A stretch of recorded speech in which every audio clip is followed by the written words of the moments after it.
아, 예, 안녕하세요. 너무나 감사드립니다. 다시 한번 이 어려울 때에 예배에 조인해 주시고 함께 해주셔서 너무나 감사드립니다. 자, 오늘 말씀 보겠습니다. 우리는 지난주에 시편 7편의 말씀을 가지고 의로우신 주님이라는 제목을 놓고 우리가 말씀을 같이 나누었습니다. 오늘은 시편 44편을 가지고 공의로우신 주님이라는 제목으로 여러분들과 말씀을 나누겠습니다. 오늘 본문의 말씀인 시편 43편의 기자는 의인들에게 여호와를 찬송하라고 명을 합니다. 1절 보겠습니다. 너희 의인들아 여호와를 즐거워하라. 찬송은 정직한 자의 마땅히 할 바로다. 의인들 삶은 정직하여서 여호와의 말씀을 잘 듣고 참 잘 따르고 그의 주권적이고 신실하신 그 심판을 철저히 신뢰한다는 것입니다. 의지한다는 것입니다. 이렇게 주님을 찬송할 수 있는 사람은 정직한 삶을 살며 주님을 의지할 수 있는 그 신실함이 있는 사람, 이런 사람을 주님은 의인이라고 말을 합니다. 구약 시대에서는 성소에 들어가기 전에 여호와를 경배할 수 있는 그 자격이 있는 사람은 주님의 율법의 말씀을 늘 순종하는 자로서 검증된 자들이만이 가능했습니다. 아주 제한적이었다라는 거죠. 물론 이들은 하나님처럼 도덕적으로 완벽하고 완전하지는 못했어요. 지금 그들이나 우리나 똑같았죠. 그러나 적어도 성소에 들어가는 자, 예배를 하는 자는 하나님의 은혜를 체험하고 그 은혜 가운데 거하는 자, 그 은혜에 같이 더불어 사는 자들을 말하고 있습니다. 주님은 우리들이 주님의 은혜 가운데 있는 자들과 그렇지 아니한 자들을 분리를 하고 있습니다. 구분을 한다는 거죠. 그는 공의롭게 선택한 자와 선택하지 않는 자를 구분하십니다. 그래서 주님의 은혜를 경험하고 주님 안에 거하는 자는 주님을 찬양할 수 있다는 것입니다. 종교개혁자 칼빈은 이렇게 말했습니다. 하나님의 선하심을 맛보지 못한 불신자들은 결코 마음으로부터 주를 찬양할 수 없으며 또한 하나님께서도 불신자들의 불경스러운 업으로 당신의 이름을 부르는 것을 기뻐하지 아니하신다 라고 말을 하였습니다. 즉 주님을 찬양할 수 있는 자와 없는 자가 분명하게 구분된다는 거예요. 주님은 찬양을 받을 자와 받지 않을 자, 그의 안에 있다라는 겁니다. 어떤? 분명하게 공의롭게 그거를 구분을 하고 있다라는 거예요. 그래서 오늘 본문 말씀 시작은 이러한 주님의 은혜를 아는 자들은 주님을 찬양하라고 명령합니다. 찬양은 그냥 의무라는 거죠. 듀티라는 거예요. 그냥 찬양을 부탁하고 권면하는 게 아니에요. 명령을 하고 있습니다. 찬양하라는 것은 단순히 선포를 넘어서 주님을 찬양해야 하는 의무성이 부여가 됩니다. 주님의 은혜를 받은 사람은 주님의 명령을 받을 수 있습니다. 그들은 의인이라 칭함을 받는 사람들이며 정직한 삶을 살아가는 사람이어야 주님을 찬양할 수가 있을 것입니다. 시편 기자가 주님의 은혜를 받은 사람들에게 찬송하라 명령하는 이유는 주님이 이러한 사람들의 찬양을 받기를 원하시기 때문입니다. 그 은혜를 받은 의인들은 어떻게 그럼 찬송을 해야 합니까? 음악 반주와 기쁨의 부르짖음으로 새롭게 여호와를 찬양을 해야 될 것입니다. 하나님의 은혜를 받은 의인은 수금으로 감사하고 비파로 찬양을 해야 합니다. 즉 각종 악기를 가지고 찬양하라는 거죠. 새 노래로 즐겁게 찬양하라는 것입니다. 여러분 구약 시대의 최고의 악기는 비파와 수금이었어요. 오늘날의 뭐 전자악기라든지 뭐 미디 악기라든지 이런 뭐 굉장히 다양한 그런 악기라는 게 아니었죠. 그러나 그 당시 상황에 이 시편 44편에 쓰여질 그 당시 상황에 비파와 수금은 가장 뛰어난 악기였습니다. 그들이 가장 연주하면서 하나님께 드릴 수 있는 최고의 악기가 바로 수금과 비파라는 것이었죠. 그들을 동원을 해서 주님을 찬양하라는 겁니다. 이러한 것은 오늘날로 비추어 볼 때 우리가 다룰 수 있는 최고의 사운드를 동원을 해서 주님을 찬양하는 데 노력해야 한다고 적용을 해볼 수가 있습니다. 저는 제가 섬기고 있는 5번 앵글리칸 처치에서 찬양 디렉터를 하고 있어요. 찬양 디렉터, 그다음에 테크니셜 디렉터, 그다음에 모든 예배 오퍼레이터를 제가 다 하고 있습니다. 언어가 다른 호주 교회에서 찬양으로 섬기고 있습니다. 찬양팀을 조직하다 보면 여러 가지 악기와 노래를 리더가, 즉 제가 정하는 대로 그대로 흘러가게 되어 있습니다. 음악을 연주할 수 있는 사람이 있다면 저는 모두 동원하는 편입니다. 보컬, 피아노, 어쿠스틱 기타, 일렉 기타, 베이스 기타, 바이올린, 플룻, 뭐 하모니, 가끔 첼로까지 굉장히 어린 아이들까지 할 수 있는 한 다 동원을 한다는 거죠.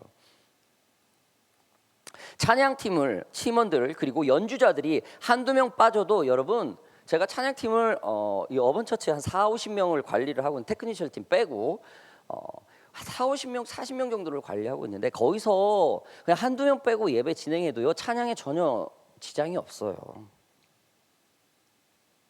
찬양 그렇다고 멈추고 잘못되고 그런 거 아니에요.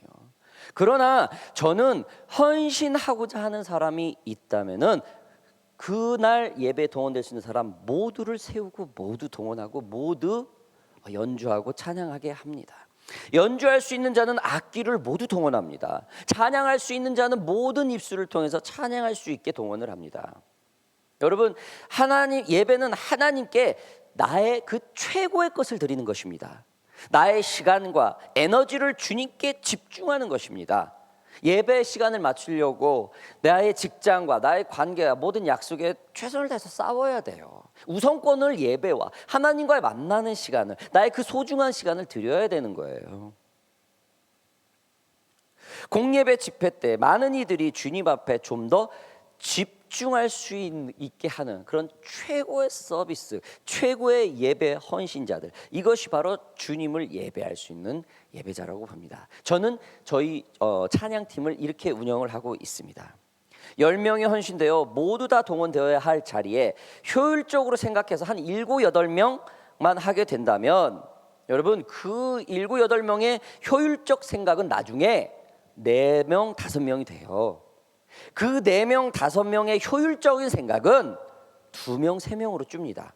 그 나중에는 헌신되는 사람이 이어지지가 않아요. 내 것을 드리는 것은 내가 사용을 해야 하고 내 것을 사용하지 않으면 손해가 볼 수 있는 것, 막대한 데미지가 있는 것을 드리는 겁니다. 그게 나의 것을 드리는 거예요. 내 할 거 다 쓰고 내 할 일 다 해놓고 그 다음에 하나님 앞에 나온다는 것은 많이 잘못된 헌신이라는 것이죠. 예를 들어서 교회에서 바자회를 한다거나 헌금을 하는 상황에서 내가 다 사용하고 남은 거, 더 필요 없는 거, 그런 물건을 내놓는 바자회, 나 먹을 거 다 먹고 나 사용할 거 다 사용하고 여유 있는 돈으로 내는 헌금, 여러분 이거는 나누는 거 아닙니다. 처분이에요. 처분. 내가 이 너무나 귀중한 시간에 이 돈을 가지고 드리고 싶고 내가 그냥 버리는 옷을 내놓는 게 아니라 누가 입는다고 새로운 걸 사서 이렇게 하고, 여러분 겉옷을 벗어주고 속옷을 내주고, 이게 크리스찬의 기본이에요. 교회에 몇 프로나 있겠습니까? 내 것 써야 되는데 주는 사람이 교회에 몇 프로나 있겠어요? 사역도 마찬가지겠죠. 내 거 다 먹고 살 거 다 준비해 놓고 사용 못 합니다. 헌신되는 거 마찬가지죠. 그래서 평신도들이 깨우는 게 대단하다라는 거예요. 그냥 봉사로 그냥 헌신된다라는 거예요. 이런 사람들의 열정을 모두 동원시키는 게 교회 사역자고 예배의 리더라고 저는 생각을 합니다. 즉 하나님을 찬양할 수 있게 하는 그 원인 제공을 한다는 거죠. 다시 말해 예배는 최선을 다하는 겁니다, 여러분. 적당하게 하는 것이 아니라 우리가 가지고 있는 것을 어느 정도 남겨두고 그 일부만을 드리는 것이 아니라는 거죠. 물론 그 기준은 각자의 삶에서 각자 생각과 기준이 다 틀립니다. 그러나 내가 할 수 있는 그 최선의 것, 하나님께 집중한다면은 내가 가지고 있는 최선이 무엇인지 알게 될 것입니다. 여러분 어떠하십니까? 시편 33편에 말씀이 왜 우리에게 주님을 찬양하라고 명령을 하는지 좀 이해가 되십니까? 특별히 이 평일날에 예배에 인벌브되고 이 자리에 여러분 지금 방송을 통해 유튜브에 앉아 있다는 사실, 이거 쉬운 일 아닙니다. 이 시간에 지금 더 일해야 될 사람이 있고, 이 시간에 일 갔다 와서 굉장히 분주하고 혼미스러울 때에 집중한다는 거 그리 쉬운 일이 아니에요. 파라가이 같은 경우는 굉장히 이른 새벽이죠. 모든 것을 다 제껴놓고 그 시간에 하나님 앞에 엎드려서 이 집중한다는 것이 쉬운 일이 아닙니다. 이게 바로 예배예요, 여러분. 온 힘을 다해 열정을 다해 찬양을 해야 된다고 명하는 게 바로 이겁니다. 너의 우선권을 하나님께 드려라. 자, 여러분 오늘 본문에서 두 번째 부분에서는 우리가 찬양을 해야 되는 원인이 나옵니다. 바로 하나님은 말씀으로 천지를 창조하신 전지전능하신 분입니다. 여러분 믿으십니까? 찬양을 해야 되는 원인이 바로 이거라는 거죠. 주님의 말씀, 하늘과 땅, 바다, 그리고 모든 것이 하나님의 말씀으로부터 나왔기 때문입니다. 4절 보겠습니다. 여호와의 말씀은 정직하며 그 행사는 다 진실하시도다. 천지를 말씀 단 한마디로 창조하신 하나님이시기 때문에 시편 기자는 그의 말씀인 다 진실하다라는 것입니다. 그리고 그의 말씀으로 하늘의 별, 바다의 물까지 모든 것이 하나님의 말씀으로 지어졌기 때문에 하나님으로부터 나온 그 피조물들은 하나님 앞에 두려워해야 된다는 거예요. 즉 하나님의 만물의 주인이라는 것을 알아야 된다는 겁니다. 그리하여서 모든 시작은 주님의 말씀으로 시작하였기 때문에 하나님의 결정은 절대의 공의 가치를 갖게 된다는 것입니다. 6절 7절 8절 말씀 보겠습니다. 여호와의 말씀으로 하늘이 지음이 되었으며 그 만상이 그 입 기운으로 이루었도다. 저가 바닷물을 모아 무더기 같이 쌓으시며 깊은 물을 곧강에 두시는도다. 온 땅은 여호와를 두려워하며 세계의 모든 거민은 그를 경외할지어다. 아멘. 정말 Almighty God, Great God, 그냥 임프레젠테이션 갓, 옴니프레젠테이션 갓. 여러분 믿으십니까? 전지전능하고 무소부재하고 그 없던 것도 다 할 수 있는 분이 바로 하나님이시라는 거예요. 여러분 힘이 나지 않습니까? 이 어려운 코로나 시대 때 우리가 어떻게 버틸 수 있습니까? 여러분 그냥 오락을 즐기고 집에서 가족들하고 모여 이 정도로 가서는 어떤 것도 우리가 보이지 않아요. 하나님 앞에 모든 중심이 돼야 돼요. 하나님이 찬양의 원인이 돼야 모든 것이 우리가 회복될 수 있습니다. 여러분 믿으시기 바랍니다. 모든 세계가 주님을 두려워하고 모든 사람들은 주님을 경외해야 된다는 겁니다. 우리는 하나님을 대적하고 하나님의 말씀에 불순종해서는 안 된다는 거예요. 그러나 우리의 현실은 어떻습니까? 세상은 끊임없이 하나님을 대적하고 주님의 주권을 넘봅니다. 우리의 마음 동안 어떻습니까? 끊임없이 요동을 합니다. 하나님께 불순종하고 세상의 선택하려고 끊임없이 갈등하고 있는 우리 자신들이 있습니다. 세상은 여전히 동성연애라는 그런 카테고리가 끊이지 않고 이제는 더 나아가 인간 복제까지 이루어지면서 하나님을 대적하고 있습니다. 어떻습니까? 교회 교단, 어떤 교단에서는 동성연애까지 인정을 해요. 이미 동성연애를 한 사람 어떻게 하냐? 그 영혼 불쌍해서. 그래서 받아줘야 된다는 거예요. 받지 말라는 게 아니죠. 권면을 해야 되죠. 교회 멤버에 하나님의 성회에 들어오려면 그 마음의 중심에 헌신과 결단과 하나님 앞에 모든 것을 우선권을 둔다는 어떤 결단이 있어야 되죠. 과거에 동성연애를 했더라도 지금 난 다시 하지 않겠습니다라는 어떤 헌신과 서원이 있어야 된다는 거죠. 교회는 다니면서 성경은 줄줄줄줄 외면서 그의 모든 사생활이 하나님을 대적하는 삶을 산다면은 이것은 건강한 삶이 아닙니다. 공의로운 하나님이 이 사람들의 찬양은 받지 않아요. 여러분, 성경에서 불순종하면 아담 이후에 누가 가장 먼저 여러분은 떠올립니까? 바로 이스라엘의 초대 왕 사울일 것입니다. 사무엘상 15장에는 선지자이자 이스라엘의 사사인 사무엘이 하나님의 말씀을 듣고 벤자민 족속의 사람 사울에게 가서 하나님이 사울을 이스라엘 왕으로 삼으셨다라고 말을 전달합니다. 그리고 하나님이 사울에게 아멜렉을 쳐서 그 모든 소유를 남기지 말고 진멸하라고 말합니다. 하나님을 택하자마자 명을 해요. 하나님이 선택하자 명을 합니다. 하나님이 부르자마자 오다가 떨어져요.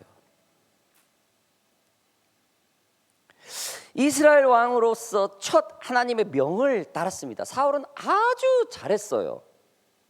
그리고 하나님의 명령에 따라 전쟁에 나가 아멜렉을 쳤습니다. 대승을 이루었죠. 그런데 어떻습니까? 그 과정에 사울은 하나님의 말을 온전히 순종을 하지 못했어요. 아멜렉의 모든 것을 진멸하라는 것은 하나님의 말씀에 순종치 않고 적당히 가치 얻고 적당히 하라는 게 아니었죠. 하나님이 그 진멸이라는 것은 그곳에 있는 동물, 아이까지 모두 다 치라는 거예요. 여러분, 하나님께서 회개시키는 게 있습니까? 일부만 회개하지 마세요. 모든 것을 다 회개해야 돼요. 하나님, 내가 비즈니스를 불법으로 뭘 조금 했는데 다음에 이거 불법으로 안 할게요. 그러나 결과는 좋게 해주세요. 이런 것은 될 수가 없죠. 지금 사울이 그래요. 하나님, 내가 시험 볼 때 좀 컨닝을 했는데 내가 찾아가서 컨닝했다고 고백하기 전에 좀 용서해 주시고 시험 결과는 좋게 나오게 해주세요. 사울하고 똑같은 상황이죠. 아멜렉의 모든 것을 진멸하라는 하나님의 말씀에 온전히 순종하지 못했습니다. 누가? 사울이요. 적당하게 가서 가치 있는 것은 자기가 다 취하고 하자는 것만 모두 다 진멸시켜버렸습니다. 또한 아멜렉의 왕 아각을 죽이지 않았어요. 살려두었습니다. 많은 성경학자들은 이때 사울 왕이 아멜렉의 왕 아각을 살려둔 이유가 그가 가지고 있는 엄청난 재력 때문이라고 추정을 합니다. 사울은 하나님께 온전한 순종을 하기보다는 실리와 효율을 택했습니다. 이스라엘에 이득이 있는 것들은 모두 취했습니다. 여러분, 이게 사울의 한 행동이 사울 개인이 잘 먹고 잘 살려고 한 겁니까? 그렇지 않아요. 사울의 마음은 온통 하나님이 주신 이스라엘로 꽉 차 있어요. 어떻게 하면 이스라엘을 잘 통치할 수 있을까? 그런데 하나님 말씀은 두 번째예요. 여러분, 제 주변에 사역자들이 참 많아요. 예수 그리스도, 예수는 구원자다. 예수 십자가가 우리의 죄를 위해 희생을 하셨다. 이런 첫 번째 구원은 두 번째가 됩니다. 오직 목양. 어떻게 하면 하나님이 주신 우리 교회, 어떻게 하면 하나님이 주신 우리 양, 이 사람들 어떻게 케어할까? 예수 안전해요. 성도가 온통 불법과 타협을 하고 있는데도 말 안 합니다. 오직 하나님이 주신 양, 이 양을 어떻게 잘 케어할까? 어떻게 교회에서 오래 붙어있게 해서 가장 그렇게 할까? 물론 목양이 아주 신실한 부분이죠.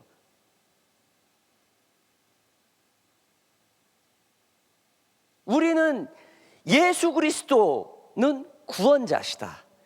이거를 믿는 사람들입니다. 그 근본이에요. 사울은 지금 하나님의 명은 두 번째예요. 하나님이 자기한테 맡겨주신 이 이스라엘에 아주 심취되어 있어요. 어떻게 하면 이스라엘을 살릴까? 어떻게 하면 이스라엘 민족들을 강성하게 만들까? 어떻게 하면 이스라엘 열두 족속들을 하나님께 예배를 할까? 이 생각밖에 없어요. 하나님이 지금 오다 떨어진 건 생각 안 해요. 아주 그럴싸하죠, 여러분. 아주 그럴싸해요.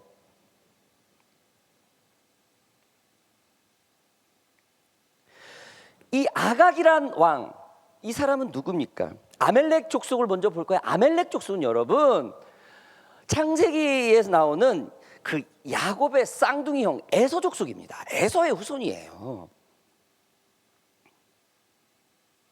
사울이 죽이지 않은 이 아각 때문에 이스라엘의 역사는 이 건국 이래 아주 지긋지긋하게 이 아멜렉 족속 때문에 골머리를 썩습니다. 히스기야 왕 때는 이스라엘의 전쟁의 위기로 몰아갑니다. 물론 히스기야가 승리를 했지만은 굉장히 끊임없이 이스라엘을 공격을 합니다. 이스라엘의 역사가 끝날 때, 즉 에스터 시대 때는 어떻습니까? 하만 이스라엘 민족을 싹 전멸시키고 그 나무에 매달아 버리려고 했던 그 하만이 바로 아각의 후손이에요. 에스더로서 이스라엘의 모든 긴 역사가 끝나죠. 그리고 아멜렉 족속 에서의 후예는 끝까지 살아남습니다. 누굽니까? 예수를 죽이려고 한 그 헤롯 왕, 이게 바로 에서 족속입니다. 에돔 족속입니다. 여기서 끝나요. 머리에 충이 먹어 죽죠. 끝나죠. 이처럼 지금 사울이 한 사람을 살려둔 이 이유 때문에 이스라엘의 역사는 아주 골치가 아파집니다. 여러분 주님께 명령 받고 회개하고 어떤 온전하게 하는 게 있습니까? 하나님의 말씀이 무엇인지 본질을 붙드셔야 돼요. 그게 찬양의 원인입니다. 그게 공의로우신 하나님이 우리 찬양을 할 수 있는 사람들에게 원하는 것입니다. 오늘날 교회에 크리스찬도 하나님의 뜻을 알고 하나님이 원하는 길은 아는데 온전하게 그 뜻을 순종하지 않는 분들이 너무나도 많습니다. 동성연애라든지 인간 복제 등은 뜻을 버리고 하나님 앞에 나와야 하는데 이런 것들을 모두 유지하면서 그냥 교회를 다녀요. 나가서 모든 형편없는 삶을 살면서 여전히 하나님 말씀을 붙들고 한 줄 살아가고 있습니다. 생활이 바뀌지 않는 분들이 너무나도 많아요. 여러분, 하나님은 공의로운 분입니다. 여러분 믿으십니까? 하나님은 하나님의 은혜를 아는 사람의 찬양을 받기를 원하십니다. 하나님의 은혜는 아는데 그 삶의 행동이 하나님의 은혜를 따라가지 못하는 삶을 살아서는 안 될 것입니다. 여러분 웨스트민스터 신앙고백서, 우리 앵글리칸에서 이런 고백을 하면 안 되는데, 저는 이제 장로교 출신이라 신학도 이제 대학원도 이제 장로 신학을 개혁 신학을 해가지고 웨스트민스터 신앙고백을 이제 앵글리칸은 앵글리칸 성공의 카톨릭 하이처치, 거기에서 웨스트민스턴이 시작이 됐어요. 영국에서. 우리 장로교는 웨스트민스턴 신앙고백을 다 공부를 하죠.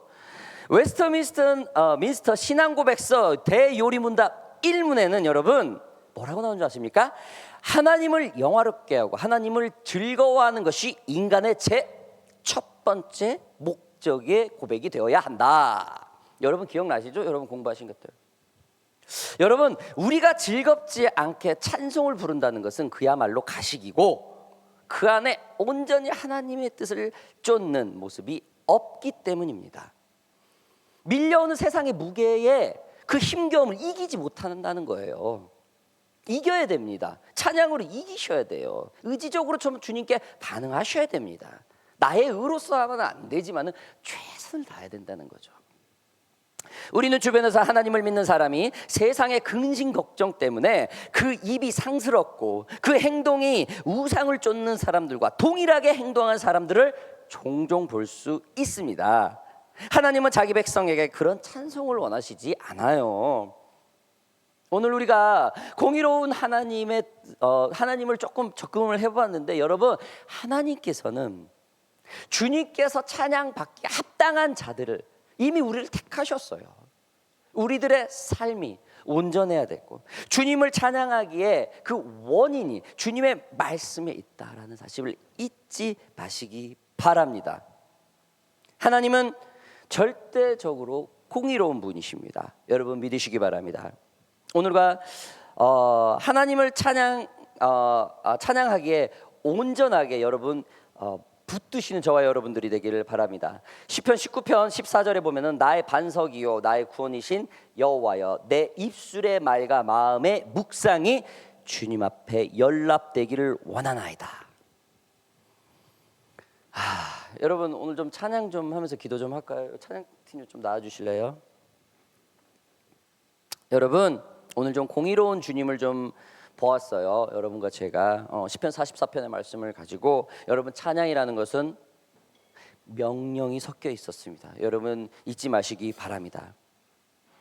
하나님은 공의로우신 주님입니다.